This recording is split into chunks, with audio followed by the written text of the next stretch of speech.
Ang mabuting balita ng Panginoon ayon kay San Mateo.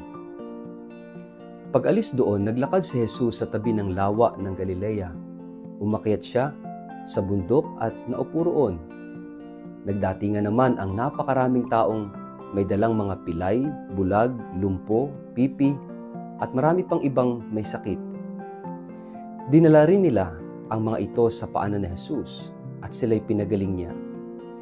Kaya't namangha ang mga tao nang makita nilang nakapagsasalita na ang mga pipi, gumaling ang mga lumpo, at nakakalakad na ang mga pilay, at nakakakita na ang mga bulag.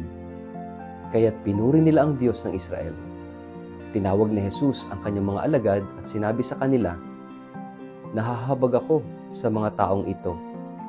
3 araw na ngayong kasama natin sila at wala na silang pagkain. Ayokong paalisin sila ng gutom, baka sila mahilo sa daan." Sinabi naman ng mga alagad, "Saan po tayo kukuha ng sapat na pagkain para sa ganito karaming tao sa ilang na ito?" "Ilan ang tinapay ninyo riyan?" tanong ni Jesus. "7 po, at mayroon pang ilang maliliit na isda," sagot nila. Pinaupo ni Jesus sa lupa ang mga tao.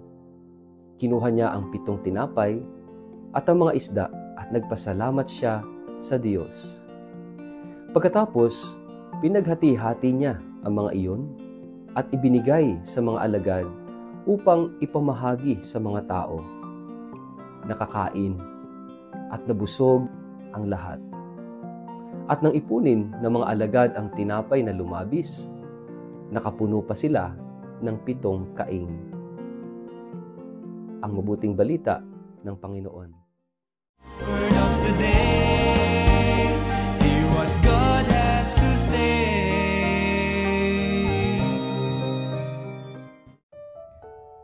Mapagpalang araw po sa inyong lahat. Kumusta po kayo? Ang ating word of the day ay compassion. Tahimik man ang Adbyento, ngunit sa kanyang katahimikan ay nananahan ng isang malakas na bulong ng Diyos. Isang paanyaya na damhin ang kanyang awa. Sa Ebanghelyo ngayon, nakita natin ang isang mahalagang tagpo kung saan si Jesus ay hindi lamang nagturo, kundi siya'y tumingin, nakinig, nahabag, at nagpakain. At kung may isang salita na pwedeng buuhin ang kabuuan ng tagpong ito yung salitang awa, compassion.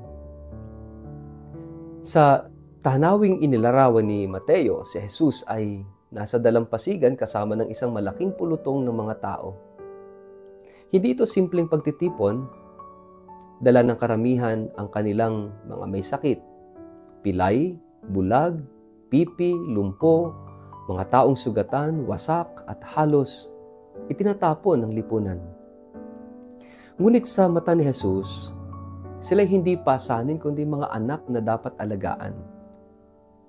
Walang tanong-tanong, walang kondisyon, basta't nilapitan siya ng may pananampalataya, pinagaling niya.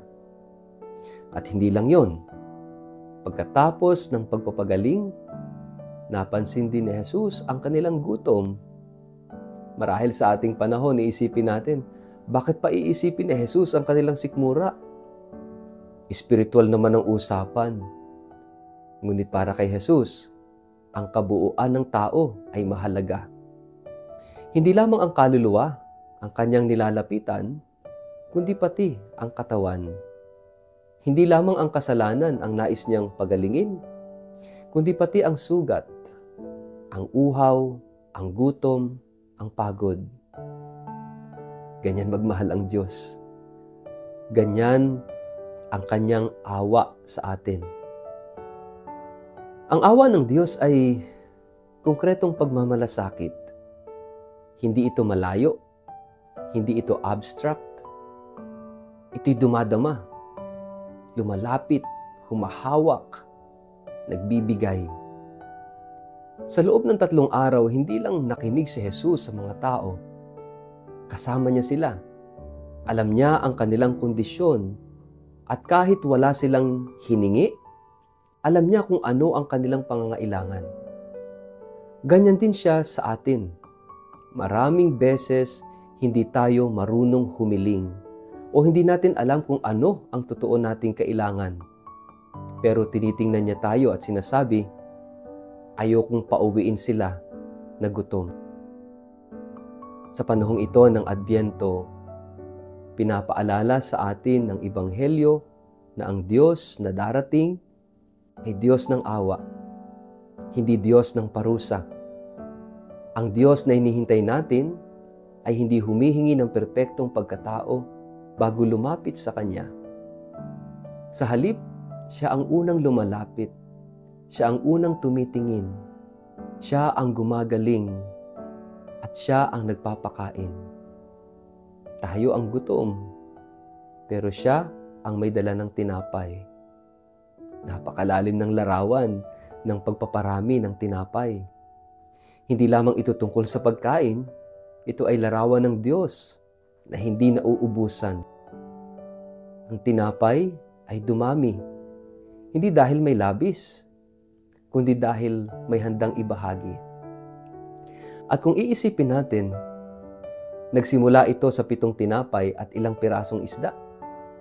Maliit, kulang, tila walang kwenta.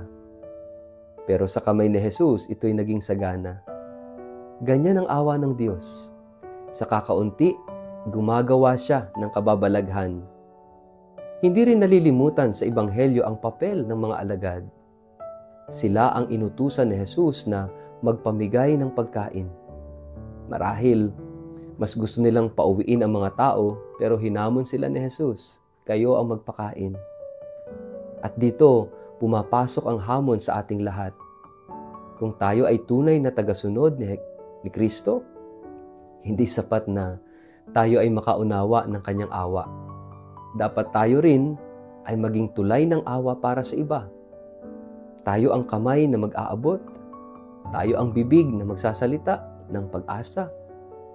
Tayo ang mga paang lalakad patungo sa mga nangangailangan. Sa mundong puno ng pagkamakasarili, ng paghuhusga, at ng kawalan ng malasakit, ang awa ay revolusyonaryong salitang kailangang isabuhay. Hindi ito kahinaan, kundi lakas. Hindi ito pabigat, kundi daan ng kaligtasan. Kapag ikaw ay may awa, hindi mo lang nauunawaan ang iba. Ramdam mo rin ang kanilang sakit.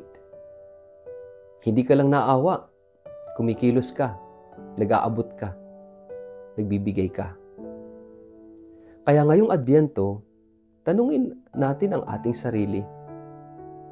May awa pa ba ako? Sa halip na husgahan ng kapatid, kaya ko po ba siyang damayan? Sa halip na dumaan lang sa isang taong nalulungkot, kaya ko bang tumigil at makinig? Sa halip na puro sarili ko ang iniisip, kaya ko bang ibahagi ang kakaunti kong tinapay? Hindi kailangang malaki. Hindi kailangang madami. Ang 7 tinapay ay naging sapat para sa lahat sa kamay ng Diyos. Ang mahalaga, bukas ang puso, bukas ang kamay, bukas ang buhay. Magnilay po tayo, tanungin ang ating mga sarili. Tayo ba'y instrumento ng awa ng Diyos sa iba? Sa simpleng paraan ng ating pakikitungo sa mga tao, sa bahay, sa trabaho, sa simbahan, tayo ba ay nagpapalaganap ng awa o ng panghuhusga? Sa ngalan ng Ama at ng Anak at ng Espiritu Santo. Amen. Panginoon, salamat sa iyong walang sawang awa. Tinawag mo kaming lumapit kahit kami sugatan, pagod at gutom. Turuan mo kaming maging tulad mo, puspos ng malasakit at may pusong handang magbahagi. Naway sa kakaunti naming tinapay, sa maliit naming pagmamalasakit, ay makita ng iba ang kabutihan ng iyong puso. Amen. Pagpalain po kayo at ingatan ng makapangyarihang Diyos, Ama at Anak at Espiritu Santo. Amen.